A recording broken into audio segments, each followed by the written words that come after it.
పదండి పదండి పదండి, తొందరగా మీ బ్యాగ్ ప్యాక్ చేసుకోండి. బబ్లీ, నువ్వు నీ సామాన్ అన్నిటినీ బ్యాగ్ లో పెట్టుకున్నావా? నువ్వు తొందరగా నీ టిఫిన్ బాక్స్ బ్యాగ్ లో పెట్టుకో. నాకు ఇది వద్దు, ఈ టిఫిన్ నాకు వద్దమ్మా. ఎందుకు? నీకు తెలుసా అమ్మా, నువ్వెప్పుడు చూసినా మాకు ఆలు పరోటాలు లేకపోతే గోబీ పరోటాలు ఇస్తుంటావు. బోర్ కొట్టేసింది. నీకు తెలుసా అమ్మా, స్కూల్లో మిగతా వాళ్ళంతా ఏం తింటారో? పేస్ట్రీ కేక్స్, ఇంకా కూల్ డ్రింక్స్. కానీ మేము వాళ్ళ మొహాలు చూస్తూ కూర్చుంటాం. మమ్మల్ని ఎవరు కావాలా అని కూడా అడగరు. నేను ఇప్పుడే వస్తానా?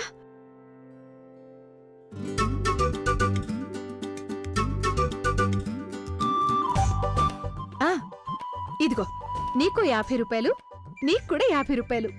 థ్యాంక్ యూ అమ్మా. మోస్ట్ వెల్కమ్ పిల్లలు.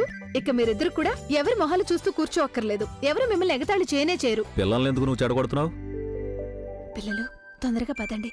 మీ నాన్నగారి లెక్చర్స్ మీరు ఇక్కడ వింటూ వింటూ మీ స్కూల్ బస్సును మిస్ అవ్వడానికి ముందే ఇక్కడ నుంచి పారిపోండి. పదండి పదండి, బ్యాగ్ తీసుకోండి, త్వరగా కానివ్వండి. అదే నేను నీతోనే మాట్లాడుతున్నాను.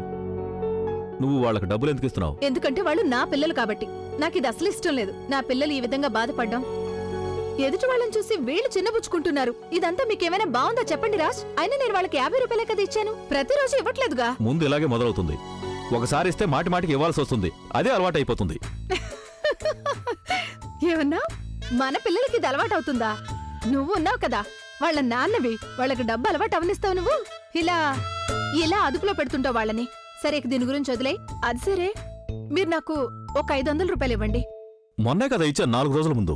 మీరు నాకు 4 రోజుల క్రితం ఇచ్చారు. 4 గంటల క్రితమా ఏంటి? ఆయన డబ్బు ఖర్చు చేయడానికేగా ఇచ్చేది. ఖర్చు అయిపోయింది. ఏమండి భర్త గారు, మీరు రోజంతా డ్యూటీ చేస్తూనే ఉంటారు. అప్పుడప్పుడు మీ బ్యూటీ మీద కూడా దృష్టి పెట్టండి. అంటే మీ భార్య మీద, అంటే నా మీద. పార్లర్కి వెళ్ళాలి నేను. ముందు డబ్బులు ఇవ్వండి. నా దగ్గర డబ్బులు లేవు. లేదంటే ఏంటి మీ ఉద్దేశం? మిమ్మల్ని అడగడం కంటే మీ పర్సులో నుంచి తీసుకుంటేనే బెటర్ అనిపిస్తోంది. రాజ్, మిగతా ఆడవాళ్ళందరూ కూడా వేలకు వేలు తీసుకుని పార్లర్కి వస్తుంటారు. నువ్వు చాలా సంతోషించాలి తెలుసా. నీ భార్య కేవలం 500తోనే సరిపెట్టుకుంటోంది. నేను చెప్పాను కదా డబ్బులు లేవని. లేదు అంటే ఎలా? ఎక్కడుండైనా తీసుకురండి. ఆఫీసులో అడ్వాన్స్ తీసుకో, మీ అమ్మ దగ్గర అప్పుగా తీసుకో. నాకు అదంతా సంబంధం లేదు. నాకిప్పుడు 500 రూపాయలు కావాలంటే కావాలంతే. చూడు, ఈ రోజు నువ్వు నాకు 500 రూపాయలు ఇవ్వలేదంటే ఈ రోజు రాత్రి మీకు ఇంట్లో భోజనం లేదు, డిన్నర్ లేదంతే మీకు. ఒకవేళ నేను ఇంకా ఇక్కడే ఉన్నానంటే కోపంలో ఏదో ఒకటి చేస్తాను. అనేక నా మీద ఇంకా కోపం వస్తుంది. అందుకే నేను ఇక్కడి నుంచి వెళ్ళిపోవాలి. ఆలియా, చెప్పేది విను. ఆ కళ్ళజోడిని అభికి దూరంగా ఉంచడం కోసమే కదా మనం ఇక్కడికి వచ్చాం. తన నాన్నమ్మని ఏ విధంగా మ్యానిపులేట్ చేసిందో అది చూసి కూడా నువ్వు ఇంటికి వెళ్ళాలనుకుంటున్నావా? Aliya, she is very smart and cunning. తను మన విక్టరీని తన విక్టరీగా మార్చేసుకుంది. నాన్నమ్మ నమ్మకాన్ని గెలుచుకుంది. అది మాత్రమే కాకుండా అభి కూడా తన మాటలకి పడిపోయాడు.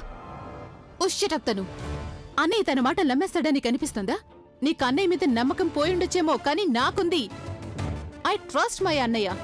అలాగే నాకు చాలా బాగా తెలుసు అన్నయ్య కళ్ళజోడిని ఎంతగా ద్వేషిస్తున్నాడు. తన కళ్ళల్లో కళ్ళజోడు మీద ద్వేషాన్ని నేను కళ్ళారా చూశాను. ముందేమో ఆ కళ్ళజోడు మనల్ని ఇంట్లో చెంపదెబ్బ కొట్టింది, మళ్ళీ ఈ రోజు ఇక్కడ కొట్టింది. ఈ రోజు మన ప్లాన్స్ అన్ని కూడా ఫెయిల్ అయిపోయాను. మనం ఇప్పుడు ఏం ఆలోచించాలంటే, అది అసలు ఎప్పటికీ కూడా రివర్స్ అవ్వకూడదు. Something big.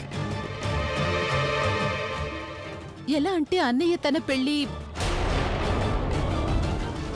Something like that.